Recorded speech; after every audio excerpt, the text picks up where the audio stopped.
My name is Dan Venturoli, and I'm the president of the Lancaster Museum and Public Art Foundation for the Lancaster Museum of Art and History.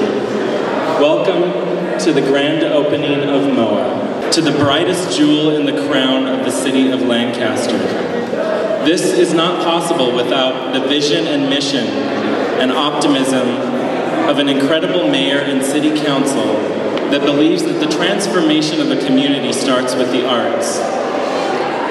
This facility is the chief cornerstone of the boulevard and will serve the community and the surrounding areas as one of the world-class art facilities.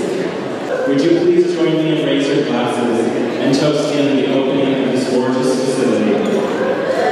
Cheers. And at this time, I would like to introduce the curator and director of the Lancaster Museum of Art and History, Andy Campagnoni. Good evening, everyone. I'm so glad that everybody was able to make it. I see a lot of faces from Los Angeles and a lot of new friends that I've made here in Lancaster. We're super excited to put all of this programming together for you, and I hope that you'll understand that everything was specifically picked to celebrate the Antelope Valley, and every single exhibition here has the love for what's happened here. And I'm new to the community, but I totally love it. I don't want to start crying. I always do this. Anyway, I hope you enjoy all of the exhibitions, and I'm so happy to be able to partner with someone like Peter Frank. And he's co-curated this particular exhibition, and I'm going to let him talk about it. But he's very important in the art community. He came from New York to California back in the 80s on an assignment for Art in America, and he never left. So that says something about California and the art scene. And ladies and gentlemen, Peter Frank.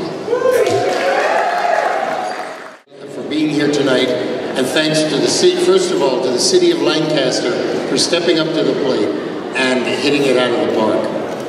What this means is that it ties the Antelope Valley in with the world.